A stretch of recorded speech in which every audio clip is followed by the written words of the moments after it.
պատրաստվում են ընտրությունների, իսկ դուք խոսում եք անկեղծության, ազնվության մասին, այդ բացը հատկապես որտեղ եք նկատում։ Իմ երեկվա գրառումից եք հասկացում հարցերը, հասկացա։ Բացը ամենտեղ եմ նկատում, եթե ինքս եմ կոչանում լինել ազնիվ, ապա օրինակն էլ ծառայել եմ հատկապես կալանքից դուրս գալուց հետո եւ հիմա էլ այդ օրինակն եմ ուզում լինել ազնվության, կարծում եմ, որ քանիցս ասել եմ, ընտրությունները օրացուցային քաղաքական միջոցառում են, որոնք տեղի են ունենալու վաղ թե ուշ, ամանորի նման կամ ապրիլի 7-ի նման, դա օրացույց է, դա տեղի է ունենալու եւ դրան պատրաստվելուն զուգահեռ ինձ համար մի քիչ տարակուսել է, որ այնուհանդերձ առաջին պլանում քաղաքական օրակարգում այս պահին որպես հավաքական ընդդիմության օրակարգ չեն գտնվում այնպիսի հարցեր, ինչպիսին են հավուր պատշաճի բարձր մակարդակի, չեն գտնվում այնպիսի հարցեր, ինչպիսին են առաքելական եկեղեցու պաշտպանությունը նիկոլական հարձակումներից, ինչպիսին է քաղբանտարկյալների ազատության համար պայքարը, ինչպիսին է Հայաստանի ներսում եւ Հայաստանի շուրջ հյուսվող գեոպոլիտիկ սարդոստայնի գնալով ավելի խտացող վտանգները եւ բազմաթիվ այլ հարցեր, որոնք ընտրությունների ենք պատրաստվում ձևակերպման զուգահեռ այնուհանդերձ պահանջում են առաջնահերթ գործողություններ, որովհետեւ կարող է ընտրությունները լինեն այն պահին, որ արդեն ուշ լինի։ Բոլորը խոսում են դրանց։ Այո, Արցախն էլ է խոսույցից դուրս եկել ու բազմաթիվ այլ խնդիրներ կան, որոնք որ ես չեմ կարող բացատրեմ, կամ եթե ինձ բացատրում են, ես չեմ կարողանում համակերպվել այդ բացատրության հետ, թե ինչու ընտրություններին պատրաստվելը զուգակցվում է, այսպես ասած, օպերատիվ քաղաքական հիշողության ծավալի նվազումով կամ առնվազն ինտենսիվության անկման։ Պարոն Աշոտյան, նայեք, մի ճշգրտում էլի, նայեք, դուք ասում եք միավորման կարևորությունը ընդդիմության ներսում, միանալու, միասնության կարևորությունը։ Բոլորը կարծեք այդ շեշտադրումները սկսել են անել,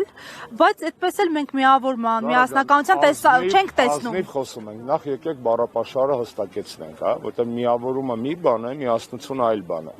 Եվ այստեղ Գրիգորի Չիսականջը կանչի, բայց սա գալուստիզմ չէ, սա իրականում այդպես է, մի բան միավորումն է, մի բանը միասնությունն է։ Միասնությունը կարող է լինել առանց միավորման, երբ որ ընդդիմադիր դաշտը գալիս է ընդհանուր հայտարարի, կոնսենսուսի որոշակի սկզբունքների շուրջ։ Միավորումը ուրիշ բանի մասին է, միավորումը միասնական քաղաքական ցուցակի եւ այլ այսպես ասած թիմավորման մասին է, որի անհրաժեշտությունը բնականաբար չկա եւ մյուս կողմից էլ իհարկե պետք է ֆիքսել այդ մյուս ծայրահեղության վտանգը ձայների փոշիացման մասով, սա նույնպես պետք է ֆիքսել, դա արդար եւ ազնիվ մտահոգություն է։ Հիմա օրինակ բերեմ ձեզ, օրինակ մի քանի օր առաջ երկրորդ նախագահ ասուլիս է տալիս եւ ասում է, որ ինքը կողմ է օրինակ քարոզչական հրադադարի կամ ավելի ճիշտ հակաքարոզչական հրադադարի, բառացի չեմ ասում, իմաստն եմ փոխածում, ինչի էություն այն է, որ ընդդիմադիր ուժերը պետք է դադարեն իրար հարվածել եւ կենտրոնանան բացառապես Նիկոլ Փաշինյանի վրա։ Շատ լավ։ Ընդունեցի երկրորդ նախագահի գնահատականը եւ մոտեցումը։ Միաժամանակ տառացիորեն 3 երկրորդ նախագահի քաղաքական ճամբարի ներկայացուցիչներ, կոնկրետ մեկ ներկայացուցիչ, խոսքը չի գնում, գիտեք, արդեն գարշահոտություն տարածող տելեգրամյան ալիքների կամ գազազած ֆեյքերի բանակի մասին, խոսքը գնում է կոնկրետ մարդու մասին, որ իրեն վերլուծաբան է դիրքավորում, ով որ հայտնվում է առաջատար ԶԼՄ-ից մեկի տաղավարում ու 40 րոպեի ընթացքում 2 անգամ հանիրավի եւ անհարկի անվանարկում է եւ կպնում է հանրապետականին։ Հիմա մենք ինչ հասկանանք այս ամեն ինչից, հա։ Երկրորդ նախագահի թիմակիցը չի ենթարկվում երկրորդ նախագահի վատ է։ Եթե թիմակիցը չի ենթարկվում, բավաղը միսօր ավելի մեծ քաղաքական հասարակական զանգվածներ ոնց են ենթարկվելու։ Երկրորդ նախագահի թիմակիցը չի լսել երկրորդ նախագահի ասուլիսը։ Վատ է, որտեղ եթե թիմակիցը չի լսում ասուլիսը եւ չի հասկանում ինչի մասին է խոսքը, դա լավ բանի մասին չի խոսում թիմի ներսում։ Մյուս տարբերակը Նախագահը մի բան է ասում իր թիմակիցները ուրիշ բան, էլի վատ է, որովհետև ստացվում է, որ այստեղ գալիս ենք իմ հարցին, ազնվություն չկա։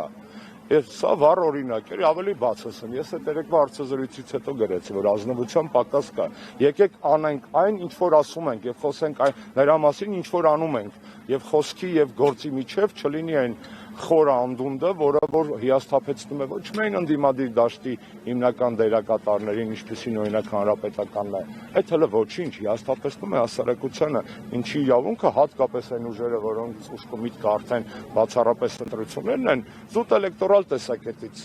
շահ եւ իրավունք չունեն այդպես վարվելու։ Պարոն Աշոտյան, դուք խոսեցիք ձայների փոշիացման մասին, նշելով, որ դա շատ կարևոր է։ Ներկա պահին այն ուժերը, ովքեր հայտարարել են, որ մասնակցելու են ընտրություններին,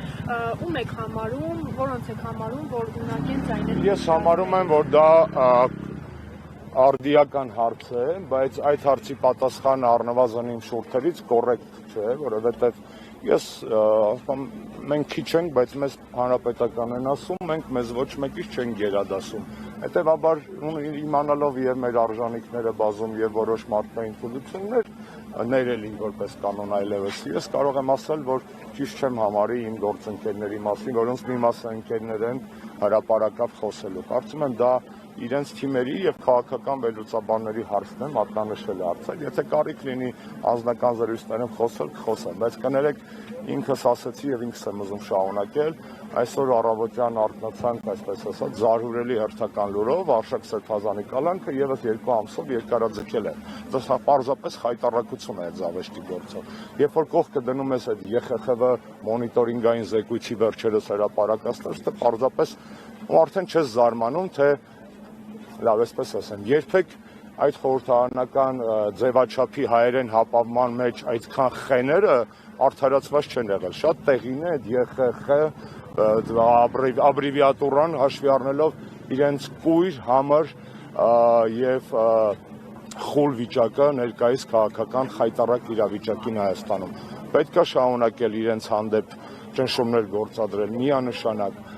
Ինչ հույսով, առնվազն այն հույսով, որ վաղը մյուս օր որևէ մեկ այլևս չգա իմ երկիր ու չփորձի ինձ բարոյականության կամ մարդու իրավունքների կամ սկզբունքների կամ արժեքների դասեր տալ։ Ես այդ դասերը եւ իմ ընկերները անկախ քաղաքական ճամբարներից տարբեր ընկերներ եւ սրբազաններ եւ լրագրողներ եւ քաղաքապետեր եւ շարքային քաղաքացիներ այդ դասերը մենք կարող ենք տալ։ Եվրոպական կառույցները Հայաստանում կորցրել են եւ ոչ միայն եվրոպական արևմտյան կառույցները Հայաստանում կորցրել են բարոյական հիմքը, իրավունքը այլևս մեզ որևէ նման հարցերով դասեր տալու։ Պարոն Աշոտյան, տպավորություն է ստեղծում քաղաքական դիսկուրսից, որ Նիկոլ Փաշինյանի իր թիմակիցների միակ մեղքը ինչ է, պարգևավճարներն էին, այսինքն տեսեք խոսույթում արժանապատվության հարց այլևս դրված չի։ Եթե նախկինում նայենք, խոսում էին Շուշին հադրութը դեօկուպացնելու վերաբերյալ, հիմա այդպիսի հարցեր դրված են, այսինքն արի օբյեկտիվ նայենք, հա, իրականությունը։ Քաղաքականությունը զբաղմունք է, որը ունի ինչպես հիմնարար արժեքներ, այնպես էլ ընթացիկ իրադարձային, այսպես ասած,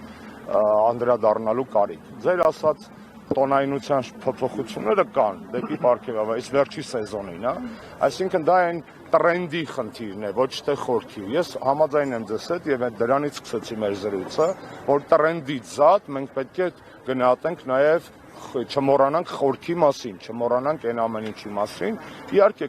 ինչը մեզ իրականում ոտքի է հանել որպես ժողովուրդ կամ ժողովրդի մի մաս։ Իհարկե կլինեն ընդդիմադիր ուժեր, որոնք կգերադասեն խոսել այլ ոլորտներից։ Ես իրենց չեմ մեղադրում այդ կապակցությամբ, ոչ ոք պարտավոր չի հանրապետականի նման ազգային պահպանողական լինել։ Ու այդ ձեր շարքի մեջ տրենդային կարող ենք հիշատակել նաև վարչաբենդի համերգը, որ ես շատ տպավորված եմ համարյա Գրեմին Ջասթին Բիբերի կատարմանը համարժեք կատարում էր, իհարկե մի քիչ զիջում էր, դա էլ վստահ եմ զուտ այն պատճառով, որ Ջասթին Բիբերը բոքսերներով էր եւ գուլպաներով։ Եթե մյուս անգամ Նիկոլ Փաշինյանը որոշի Գրեմի լավագույն ավանդույթները բերի վարչաբենդի նոր ձևավորվող բանի մեջ, ես կարծում եմ, որ հայ հասարակությունը ել ավելի շատ տպավորված կլինի։ Դրսից է խորհրդվել այդ տեխնոլոգիաները, թե ինքն իրենով է որոշել ձեզ։ Ես վստահ եմ, որ կան PR խորհրդատուներ, դա մեղադրելու չի, որտեղ աշխարհը գլոբալիզացված է, PR-ն էլ կներեք հայկական գիտության ծնունդ չի, կամ սովետական տարածքի ծնունդ չի, դա արևմտյան տեխնոլոգիական միջամտությունների փունջ է, դպրոց է։ Ես չեմ մեղադրում այն ուժերին, այդ թվում Նիկոլին, ով որ փորձում է այսպես ասած դիմի գիտությանը, այստեղ խնդիրը ուրիշ բան է։ Այդ եմ, խնդիրը ուրիշ բանի մեջ է։ Խնդիրը ուրիշ բան է։ Մենք էլ կներեք, ես Սահակյան Արման ու Շարմազանով Էդիկն, մենք որ երգում էինք Նիկոլը ուր էր, այդ ժամանակ Նիկոլը այնքան չկար այդ դաշտում, որ Աննա Հակոբյանը շեյր էր անում մեր իր Facebook-յան էջում։ Մի հատ մեկ տարբերությամբ, մենք տեխնոլոգիաներ չենք կիրառում եւ այդ ժամանակ ընտրություններ չէր եւ ամենակարևորը գիտությունը լավ բան է, Անի ջան, ցանկացած գիտություն լավ բան է, բայց գիտելիքը պետք է օգտագործվի հանուն բարիք ստեղծելու։ Եթե գիտելիքը գիտությունը կապ չունի ինչ գիտություն է, մարդուն թունավորելու արվեստն է, թե ենթադրենք PR տեխնոլոգիա է, օգտագործում է ի վնաս, օգտագործում է ի հակառակ, ի չար, այդ դեպքում այդ գիտությունը, այդ թվում PR գիտությունը կորցնում է իր այն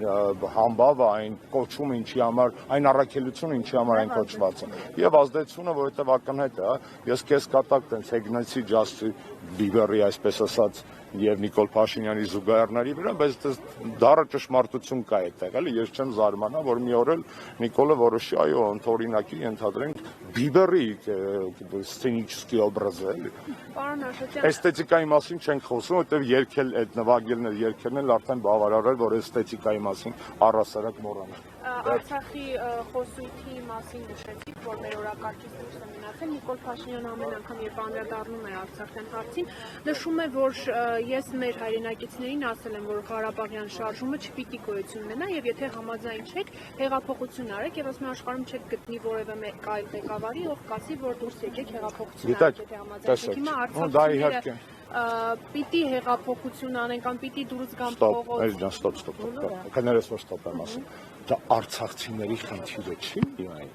Իհարկե բնական է, որ մենք ասում ենք արցախցիները, բայց արցախյան շարժումը հայ ժողովրդի զավակն է։ Մենակ հայ ժողովրդի արցախյան հատվածի զավակը չի։ Այսինքն ֆարալ ասել Ղարաբաղցիք դե դավայ ձեզ ենք սպասում, դուք եք կորցրել մենը։ Չէ, իրանք կորցրել են լավ, իրանք գերեզմանները, իրանք տանները, իրանք օջախները, բայց հայրենիք կորցրել ենք բոլորս։ Ես դադիվանք եմ կորցրել։ Ես կորցրել եմ Ստեփանակերտի այն գողտրիկ իմ ընկերների տները, որտեղ կարողանում եք երեկոյան թեյ խմել եւ զրուցել ամեն ինչի մասին։ Լիքը մար, լիքը բան է կորցրել, հա։ Ինչ վերաբերում է Նիկոլի այդ բանը, տիպը չեք ուզում հեղափոխություն արեք։ Սադամ Հուսեյնն էլ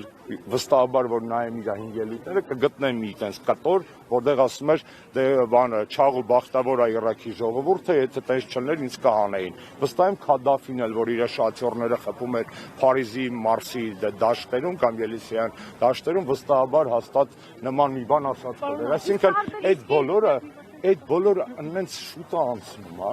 եւ ես որպես իշխանության մեջ եղած մարդ ես գիտեմ ինչա նշանակում հարբել իշխանությունից, ես գիտեմ ինչա նշանակում կտրել ոտքերը իշխանությունից, ես գիտեմ ինչքան դաժան է հետո վերադառնալ այդ հողի վրա եւ ես գիտեմ ինչքան կարեւոր է հետո երբեք չփոկվել այս հողից։ Ցավոք սրտի Նիկոլ Փաշինյանի պարագայում, եթե արդար ճանապարհով չլինի, արդարության վերականգնումը կներեք տավտոլոգիայի ակարծես թե, բայց ճշմարտությունը դա է, ապա Նիկոլ Փաշինյանը կարող է Օլիմպիական միշկայի նման թռնի ի նիվեռնուցը, էլի այս վիճակը լինի։ Շնորհակալ եմ։ Հեսա վերջին հարցը արդեն նախորդ էր իմ համար վերջինը։ Շատ լավ, երբ ինչ է կարծում Սերժ Սարգսյանն էլ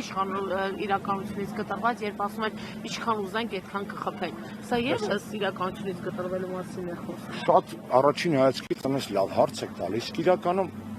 դուք եք որոշում արծի վրա քաղաքական արդիականության տեսակետից ցանկացած հաջորդ իշխանություն լավ կլինի սովորի նախորդի վրա, նախորդի սխալների վրա։ Եվ որ նախորդ իշխանությունը ունեցել է սխալներ եւ խոսքը չի գնում այդ դրվագի մասին, դա ընդունել է Սերժ Սարգսյանը բազմաթիվ իր հանրային ելույթներում։ Դա Սերժ Սարգսյանը ոչ միայն խոստովանել է, այլ նաեւ դրա շտկման ուղղությամբ հանրապետական աշխատանք է վարել։ Ուզում եք շատ ազնիվ, տենց ազնիվով սկսեցինք, ազնիվով ավարտել։ Չկա ավելի լավ իշխանություն, քան նախկինում իշխանություն եղած ընդդիմության թոհու բոհով անցած քաղաքական ուժը, որտեղ այդ ուժը եւ սեփական սխալները գիտի, եւ երկրի կառավարման հմտություններին է տիրապետում, եւ գիտելիք ունի, եւ կապեր ունի։ Նիկոլ Փաշինյանը չսովորեց մեր սխալների վրա։ Նիկոլ Փաշինյանը ոչ միայն հազարապատկեց մեր սխալները, այլ նաեւ այդ սխալները վերածեց հանցագործությունների։ Սխալները ներելի են, մարդկային են, հանցագործությունները ոչ։